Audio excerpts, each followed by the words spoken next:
Shalom, Damai di hati. Puji nama Tuhan, bersyukur dan senang sekali bisa berjumpa kembali dengan Bapak Ibu Saudara dimanapun berada. Doa dan harapan kami Bapak Ibu Saudara sehat, kuat, dan diberkati oleh Tuhan ya. Amin. Dan di kesempatan kali ini kami rindu menyaringkan kebenaran firman Tuhan yang terambil dalam 2 kitab Korintus pasal ya. 8. Kita akan membaca ayat 1 sampai ayat 15. Betul. Kami harapkan Bapak Ibu sudah membacanya di rumah ya pastinya. Ya, dan tema di sepanjang minggu ini, hendaklah kamu kaya dalam pelayanan kasih. Nah, Bapak Ibu sudah berkati oleh Tuhan. Sebelum kita merenungkan kebenaran firman Tuhan, mari kita berdoa. Bapa di surga, terima kasih Tuhan untuk karya kasih Allah dalam kehidupan kami. Kami boleh diampuni setiap pelanggaran dan dosa kami. Kami bersyukur anugerah kasih Tuhan menyelamatkan kami. Maka Tuhan, kami rindu dalam setiap nafas hidup kami terus memuliakan nama Tuhan. Lewat langkah hidup kami, lewat pelayanan kami, dan kehidupan kami terus menjadi berkat, menjadi saksi dimanapun kami berada. Tuntunan firman-Mu Tuhan menjadi terang bagi setiap langkah kami. Untuk itu Bapa di sorga, mari tuntun setiap kami dalam hikmat dan roh-Mu, lewat firman-Mu, sehingga kami boleh melakukan apa yang menjadi kehendak Tuhan dalam kehidupan kami. Terima kasih Bapa di sorga, dan di saat ini kami rindu membagikan kebenaran firman Tuhan. Berkati setiap kami, berkati juga setiap pendengar yang akan mendengarkan firman Tuhan. Kami percaya ketika firman Tuhan ditabur, dia akan bertumbuh, berbuah, dan menjadi saksi kita jadi berkat bagi banyak orang. Terima kasih Tuhan Yesus. Ini doa ucapan syukur kami siap mendengarkan kebenaran firman-Mu. Dalam nama Yesus kami berdoa. Amin. Amin. Nah, Bapak Ibu Saudara yang diberkati oleh Tuhan, seperti biasa ya, kita membagikan kebenaran firman Tuhan, perenungan kita dalam 3 bagian. Yang pertama kita akan melihat apa yang menjadi latar belakang ya, dalam kitab 2 Korintus, tentunya sesuai dengan bacaan kita, dan apa menjadi pesan teks ya, dalam 2 Korintus pasal yang ke-8 ayat 1 hingga yang ke-15. Yes. Dan yang terakhir implikasinya ya, berhubungan dengan tema kita di saat ini, hendaklah kamu kaya dalam pelayanan kasih. Yes. Nah, Bapak Ibu Saudara, semoga menjadi berkat, dan kami percaya itu memberkati Bapak Ibu Saudara dan menjadi saksi Kristus dimanapun berada. Yes. Bapak Ibu Saudara yang diberkati oleh Tuhan, kitab 2 Korintus yang kita baca di hari ini itu sama dengan kitab 1 Korintus, ditulis oleh Rasul Paulus yang dalam pasal 1 ayat 1 itu menyertakan nama Timotius. Kami sudah juga membahas pada beberapa minggu yang lalu sesuai dengan bagian bacaan 2 Korintus, dan karena itu Bapak Ibu Saudara yang mengikuti kami di channel YouTube ini dapat mengikutinya. Nah, mari sedikit kita mengulas mengenai Korintus. Sekali lagi, kota ini terpilih menjadi ibu kota provinsi Akaya. Korintus itu menjadi tempat tinggal gubernur Romawi yang ada di provinsi itu. Letak kota ini sangat strategis, di samping dilalui oleh jalur utama yang menghubungkan wilayah timur dan barat. Beberapa rute laut juga bertemu di kedua pelabuhan kota ini. Letak yang strategis membuat kota Korintus menjadi pusat perdagangan yang terkenal pada zaman itu dan membuat kota ini menjadi sangat kaya.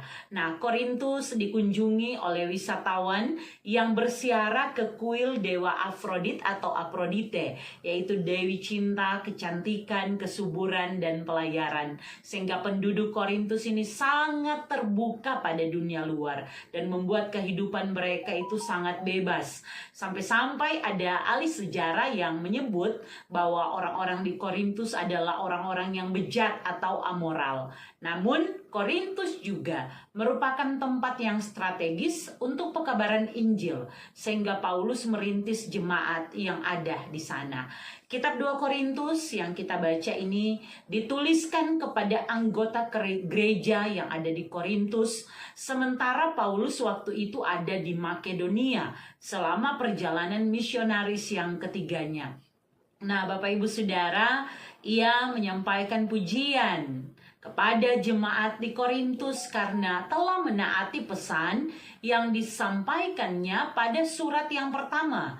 Dan Titus merupakan orang yang ditunjuk oleh Paulus untuk dapat mengantarkan surat ini. Surat ini menjawab permasalahan yang terjadi di Korintus ketika ada pertikaian antara Paulus dengan orang yang memfitnahnya dan seterusnya ya. Sekali lagi sudah kami bahas pada awal bulan ini. Nah, Paulus itu bertemu dengan Titus di Makedonia. Titus membawa berita kepadanya dari Korintus bahwa surat sebelumnya itu telah dia kirim dan telah diterima dengan baik oleh orang-orang kudus yang ada di sana.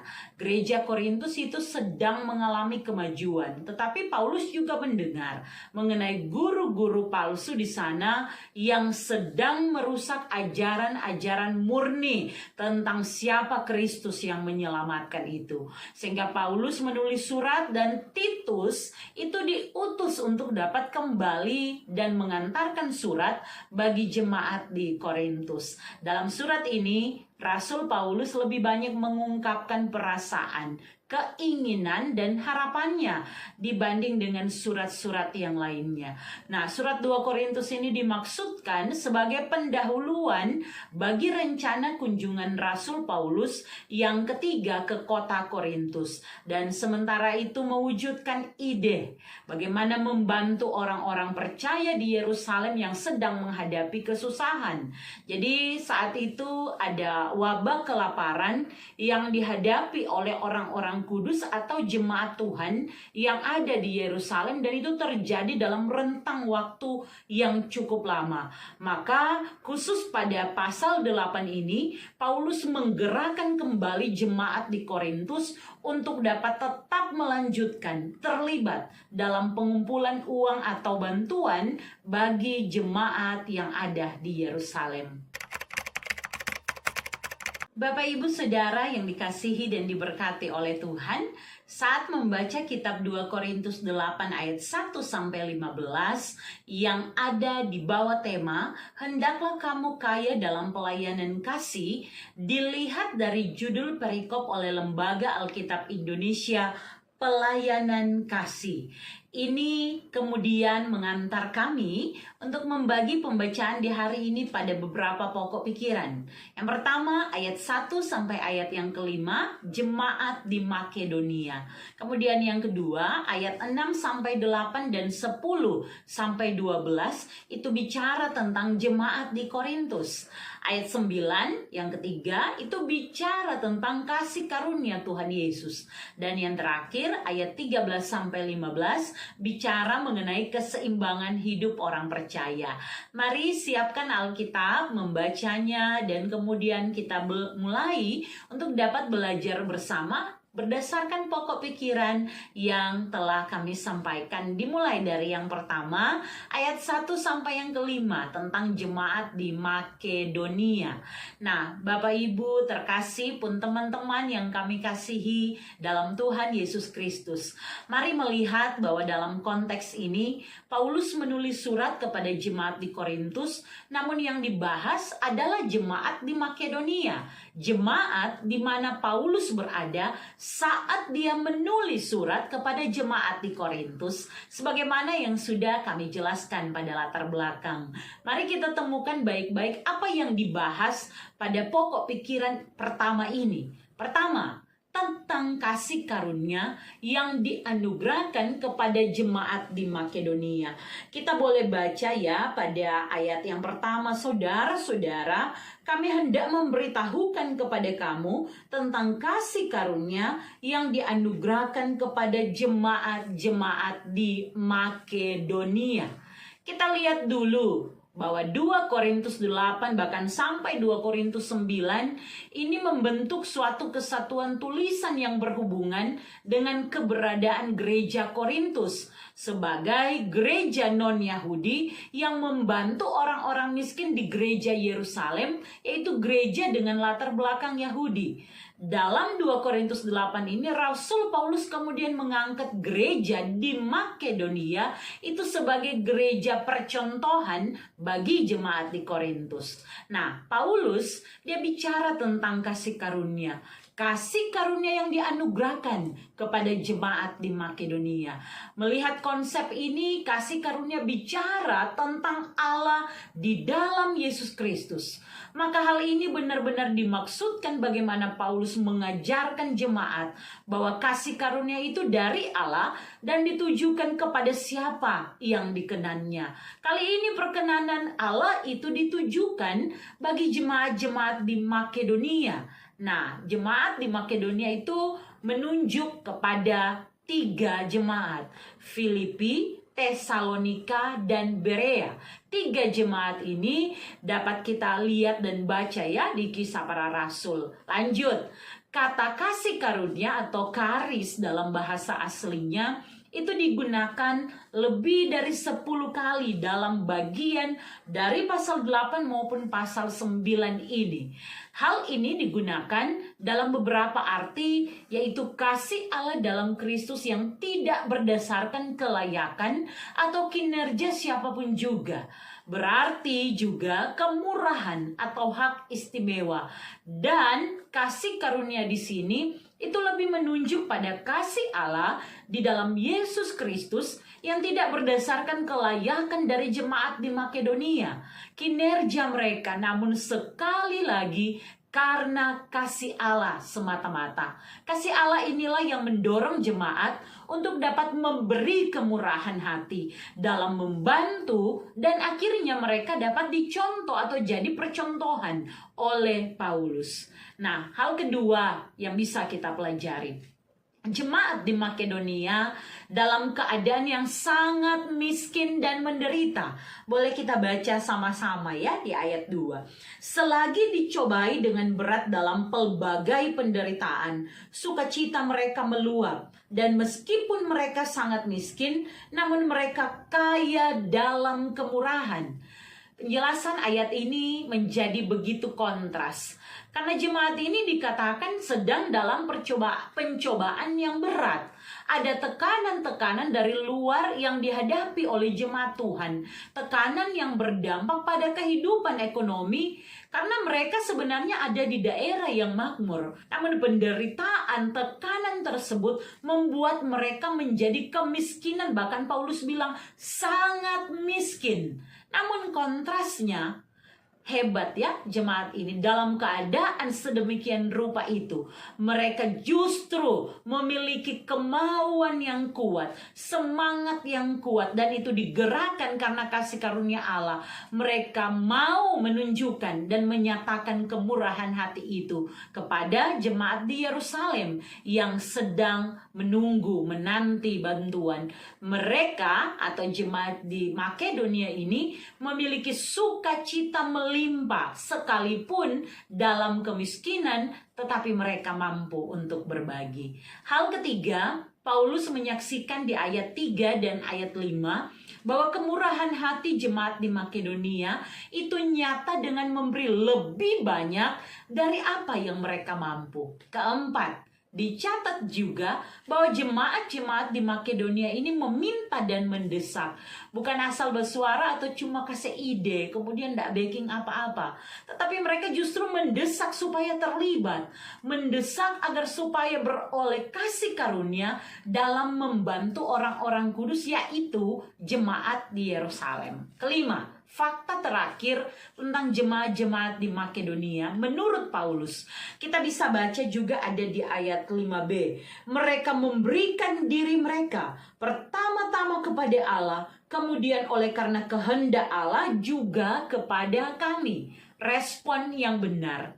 Kasih karunia sumbernya dari Allah, dan kemudian mereka merespon. Mereka ini jemaat-jemaat di Makedonia memberi diri kepada Allah, dan kemudian atas kehendak Allah mereka memberi diri, kata Paulus, kepada kami, kepada Paulus dalam hal ini mendukung ide pelayanan diakonia, yaitu membantu jemaat yang ada di Yerusalem. Selanjutnya kita melihat pokok pikiran kedua pada ayat 6-8 dan ayat 10-12 yang bicara mengenai jemaat di Korintus. Tujuan surat ya, yang kita baca di sepanjang minggu ini.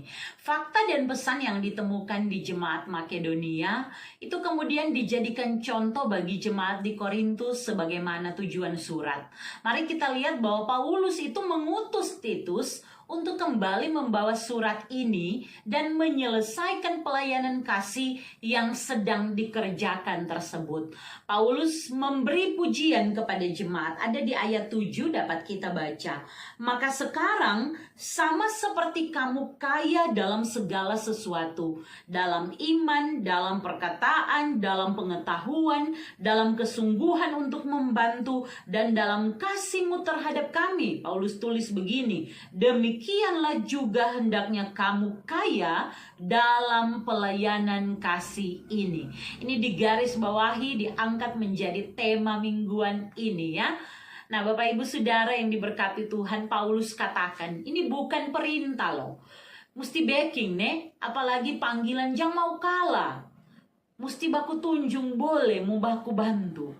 Tapi kata Paulus, aku mau menguji keikhlasan hati kamu, jemaat di Korintus. Kenapa? Alasannya itu bisa dilihat ada di ayat 10b sampai ayat 11. Kita boleh baca, memang sudah sejak tahun yang lalu kamu mulai melaksanakannya dan mengambil keputusan untuk menyelesaikannya juga.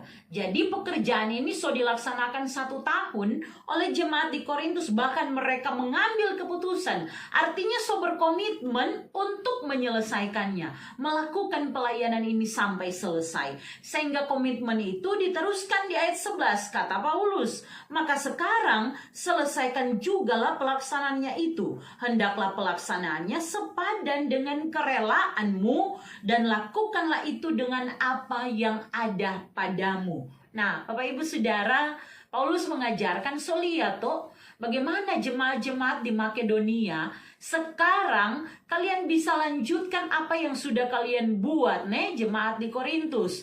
Tapi buat itu dengan kerelaan dan karena apa yang ada pada mereka. Jangan karena terpaksa mau membantu, dan juga jangan kendor kalau semua mulai. So berkomitmen menyelesaikan, maka lakukan itu dengan sukacita sebagaimana jemaat Makedonia sudah melakukannya dengan sukacita, agar mereka terus dapat menjadi contoh teladan dan berkat bagi orang lain. Konsepnya sangat jelas, ayat 12. Sebab jika kamu rela untuk memberi, maka pemberianmu akan diterima. Kalau pemberianmu itu berdasarkan apa yang ada padamu, bukan berdasarkan apa yang tidak ada padamu. Paulus mau mengajarkan kan keseimbangan. Jadi dia bilang yang ada penghuni, jangan yang nyanda ada. Tahu kalau rupa orang kong coba pinjam untuk membantu, tapi yang ada padamu untuk dapat membantu mereka. Tapi ingat, kamu sudah berkomitmen, maka tuntaskan apa yang menjadi komitmenmu.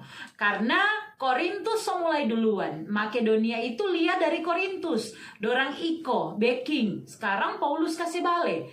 Mau ini jadi contoh Pak jemaat Makedonia. Sekarang mereka melakukannya, maka tetaplah miliki semangat itu kalian yang ada di Korintus. Kita lanjut ke ayat 9 mengenai kasih karunia Tuhan Yesus.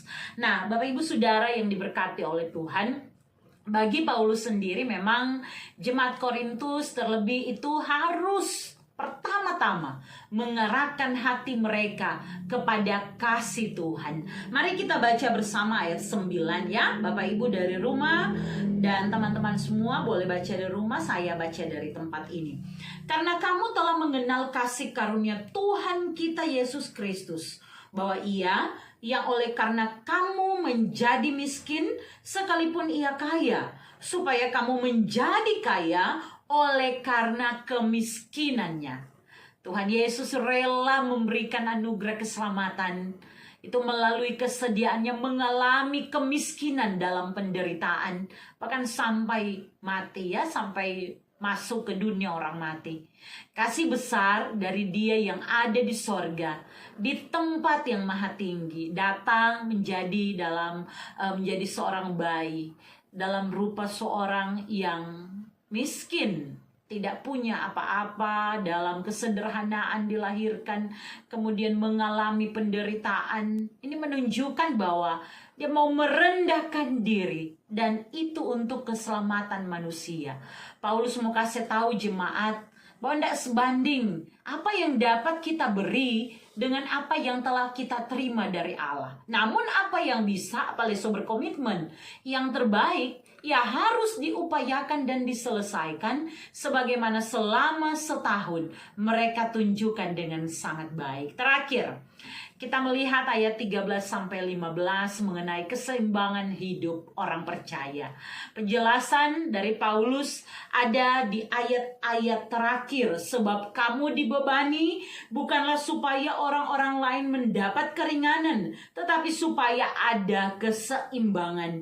Maka hendaklah sekarang ini kelebihan kamu, ingat ya, kelebihan kamu mencukupkan kekurangan mereka. Korintus, kekurangan orang-orang di Yerusalem, agar kelebihan mereka kemudian itu mencukupkan kekurangan kamu supaya ada keseimbangan. Bahkan di sini diikuti dengan kutipan dari kitab Keluaran di ayat 15. Seperti ada tertulis, orang yang mengumpulkan banyak tidak kelebihan, dan orang yang mengumpulkan sedikit tidak kekurangan. Sudah kita tidak bahas ya, tapi boleh kita cari tahu cerita tentang mana surgawi. Nah, Bapak Ibu Saudara, membantu tidak bikin susah, kata Paulus. Dan dibantu atau menerima tidak buat kaya, tetapi akan ada keseimbangan yang tercipta. Dan betapa indah memiliki hal tersebut dalam kehidupan sesama orang-orang yang telah menerima kasih karunia di dalam Tuhan Yesus Kristus. Bapak Ibu Saudara yang diberkati oleh Tuhan, pembacaan minggu berjalan dalam 2 Korintus 8 ayat 1-15 di bawah tema mingguan hendaklah kamu kaya dalam pelayanan kasih, memberi kita beberapa pesan dan pengajaran penting. Pertama, menyangkut alasan pemilihan tema ini, kita belajar bahwa kasih karunia Allah itu besar dalam hidup kita. Allah mau datang dalam dunia cemar dengan alasan cinta bagi kita semua. Maka menyadari anugerah selamat yang dikerjakan oleh Allah, apakah respon kita? Renungkanlah dan hidupilah iman percaya kita dengan sungguh-sungguh. Yang kedua, menyangkut alasan pemilihan tema, kita juga bisa belajar bahwa selama beberapa tahun terakhir ketika COVID melanda, ekonomi banyak orang itu tergoncang. Kadang yang ditunjukkan tidak seperti kenyataannya. Belum lagi masalah-masalah kemiskinan yang menjadi seakan-akan ini pemandangannya setiap hari. Dan mungkin juga terjadi di sekitar kita. Gereja, kita harus mengambil sikap untuk dapat menjadi garam dan terang. Giatkan dan kerjakan segala bentuk pelayanan kasih yang dapat dilakukan dengan jujur, dengan bertanggung jawab. Pelayanan diakonia yang juga sudah dikerjakan gereja sebagai organisasi, namun juga gereja, yaitu kita semua anak-anak Tuhan dalam hidup ini harus terus dilakukan. Kalau berkomitmen sama dengan Paulus dan CI-nya, mesti kerjakan sesuai apa yang sudah kalian sepakati. Komitmen kan ya, pegang komitmen itu, buktikan. Yang ketiga, lihatlah bahwa jemaat-jemaat di Makedonia, apa semua tadi? Ya betul, ada jemaat Tesalonika, Filipi, Berea, mereka didorong, digerakkan oleh Allah sendiri yang telah menunjukkan kasih karunia dan memberi mereka kemurahan hati untuk terbeban dan memberi diri banyak dari kemampuan mereka, lebih banyak dari kemampuan mereka, bahkan mendesak untuk dapat terlibat sekalipun mereka dalam penderitaan yang berat yang membuat mereka mengalami kemiskinan. Digerakkan oleh Allah dan berbuat bagi Allah dan bagi banyak orang dalam kehendak Allah. Ingat, tanpa kasih karunia Allah tidak mungkin ada keikhlasan dan kemampuan untuk bermurah hati. Tanpa kasih karunia Allah tidak mungkin ada sukacita saat apa yang ada pada kita dibagi, diberi untuk orang lain. Kalau orang sadar menerima kebaikan Tuhan, mari hidup berdampak, bantu yang susah dan bantu kerja pelayanan. Nah, selanjutnya yang keempat, Tugas gereja itu ada 3, orang tahu semua kan, bersekutu, bersaksi, melayani. Untuk mewujudkan itu kita juga tahu ada tugas gereja tadi diakonia itu melayani dan bersaksi atau marturia yang harus nampak ke dalam dan juga keluar. Ke dalam ya orang bantu sesama anggota gereja. Jangan sampai yang kita katakan program jemaat justru jadinya menyusahkan anggota jemaat. Karena tidak memperhatikan adanya keseimbangan atau tidak ya. Karena orang pemampu belum tentu orang lain pemampu. Tidak saling peduli, malahan ada yang bersusah hati saat lihat anggota jemaatnya sukses. Senang hati kalau lihat anggota jemaatnya gagal, sehingga tidak ada semangat persekutuan itu. Gereja harus benar-benar menunjukkan identitas Kristus di dalam gereja itu sendiri. Itu paling pertama ya. Dalam pelayanan ini, dalam kesaksian terutama, tidak cuma orang lihat yang jauh, tapi juga mulai dari dekat kita. Mungkin yang tidak makan itu 20 meter rumahnya dari rumah kita. Atau mungkin juga selama pandemi ada yang cari kerja dan orang itu ada di depan rumah kita. Tapi juga ingat ada tugas keluar, bersaksi tentang kasih karunia Allah yang menyelamatkan itu. Paling tidak ada 3. Ada doa, dana, dan daya. Tanpa dana dan daya ya doakan mereka yang belum mengenal Kristus. Doakan para misionaris, para hamba Tuhan yang mengerjakan pelayanan ini. Kalau ada dana, doakan dan pastikan ada pos pelayanan misi. Dan juga diakonia bagi mereka yang membutuhkan sebagai wujud kesaksian kita akan Allah yang murah hati. Dan jika lebih ada daya, maka persiapkan anak-anak di gereja kita untuk sekolah teologi, persiapan pelatihan pelayanan, mereka menjadi misionaris yang siap ditempatkan dan diutus untuk memberitakan tentang Tuhan Yesus. Didik dan beri mereka kesempatan belajar mulai dari jemaat sendiri untuk kemudian diutus, ya, benar-benar diutus keluar ke dunia yang luas agar nama Tuhan benar-benar dimuliakan, dan itu pelayanan kasih yang berjalan dengan maksimal. Ada keluar, ada ke dalam. Nah, Bapak Ibu Saudara, terakhir belajar dari Titus, mau diutus ya, siapapun mau diutus. Kemudian belajar dari jemaat di Korintus juga ada yang mau memulai pelayanan berupa pelayanan kasih, berupa membantu mereka yang kesusahan di Yerusalem. Kita juga bisa menjadi pencetus ide pelayanan. Ketika mata kita melihat ada kebutuhan-kebutuhan di sekitar kita, berani suarakan kebenaran untuk mewartakan apa yang sesuai dengan kehendak Tuhan. Semangat bagi kita semua, karena kerja pelayanan itu panggilan Tuhan untuk masing-masing kita. Kita mau jawab apa? Jawablah itu dengan menyenangkan hati Tuhan. Amin, firman Tuhan. Ya, Bapak Ibu Saudara yang diberkati oleh Tuhan, itulah firman Tuhan yang dapat kami bagikan. Kami percaya itu kan jadi berkat dan memberkati Bapak Ibu Saudara tentunya. Dan kita harus berpisah pada akhirnya. Nanti kita akan berjumpa nanti minggu depan ya. Okay. Dan sebelum itu silakan hambanya untuk menutup dalam doa. Ya, Bapak Ibu Saudara, mari kita satukan hati, mari kita berdoa. Tuhan Yesus, kami mengucap syukur untuk kesempatan bagi kami dalam kerja pelayanan melalui media YouTube ini. Kami sungguh terpanggil ketika kami boleh melihat bahwa ada begitu banyak orang yang juga menantikan kami melalui media ini untuk membagikan kebenaran firman. Maka dalam keterbatasan kami percaya atas kasih karunia Tuhan saja, atas kemurahan Tuhan saja, kami boleh diberi kemampuan untuk dapat melaksanakan pelayanan ini. Maka Tuhan, ketika kami selesai membagikan kebenaran firman, kami sungguh percaya Tuhan belum selesai dalam hidup kami. Begitupun setiap pendengar. Maka tolonglah sehingga kerja pelayanan yang kami lakukan itu sesuai dengan maksud dan kehendak Tuhan. Tuhan beri kemampuan sehingga dapat mempersiapkan setiap pelayanan, tapi juga sebagai jemaat untuk melakukan apa yang baik, yang berkenan dalam tuntunan kasih dan anugerah Tuhan. Diberkatilah setiap pekerjaan pelayanan gereja-gereja Tuhan, agar supaya gereja menjadi garam dan terang di tengah-tengah dunia ini, dapat hidup untuk menolong, membantu mereka yang membutuhkan, tapi juga menjadi saksi Kristus yang pergi sampai ke ujung dunia untuk memberitakan kabar selamat daripada Tuhan, untuk menyiapkan dana-dana dan pos misi untuk mendukung dalam doa pelayanan para misionaris. Dan juga itulah menjadi doa kami saat ini, biar kerja pelayanan yang dilakukan oleh hamba-hamba Tuhan, para misionaris, dapat berjalan dengan segala baik karena pertolongan Tuhan. Terima kasih Bapa di sorga, dalam waktu-waktu ketika kami mau melakukan kehendak firman, kami tidak izinkan kuasa lain di luar dari kuasa Tuhan berkuasa atas kami, sehingga sungguh hidup kami tepat seperti sasaran yang Tuhan tentukan, melakukan kehendak-Mu. Terima kasih Bapa di sorga, ini doa kami, dalam nama Tuhan Yesus kami berdoa. Amin. Amin. Dan pada akhirnya sampai jumpa. Tuhan Yesus memberkati.